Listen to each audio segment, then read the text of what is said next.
अकलेचा अभाव. जीवन म्हटलं म्हणजे त्यात चढ उतार, गरिबी, श्रीमंती, सुख दुःख या गोष्टी नेहमीच येत जात असतात.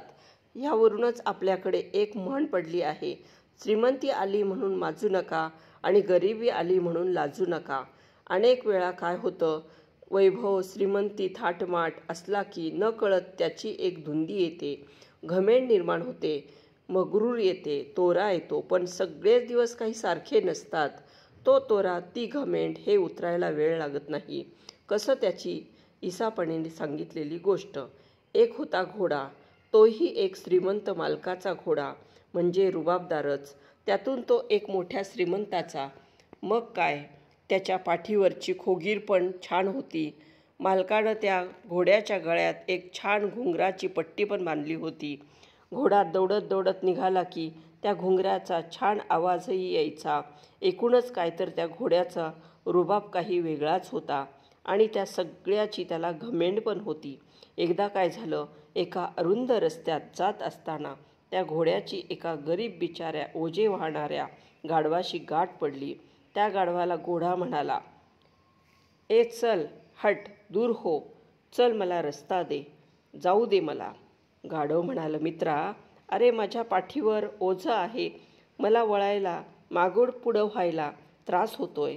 तूच जरा मागे सरक, तूच जरा मागे हो, मला जाऊ दे आणि मग तू जा.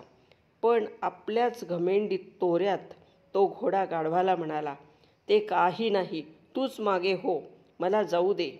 चल, गुपचूप मागे जा, नाहीतर उगाच माझी लाथ खाशील. गाढवाला वाईट वाटलं. आपल्याला आपल्या गरिबीचं व पाठीवरच्या ओझ्याचं फार वाईट वाटलं.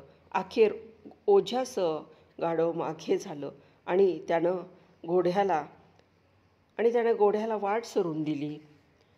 असेच काही दिवस गेले.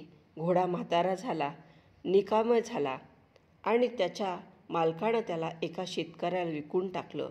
आता परिस्थिती बदलली आणि एकेकाळी दिमाखानं फिरणाऱ्या घोड्याला शेणगाडी ओढण्याची वेळ आली. अचानक त्या घोड्याची त्या गाढवाशी पुन्हा गाठ पडली.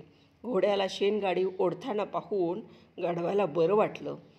ते घोड्याला म्हणाले, बरं झालं, फार घमेंड करत होता नाही का? पण बच्चमजी, सगळेच दिवस सारखे नसतात, हे विसरू नये. तात्पर्य, श्रीमंती आली म्हणून माजू नये आणि गरिबी आली म्हणून लाजू नये. जीवनात चढ उतार हे असतातच.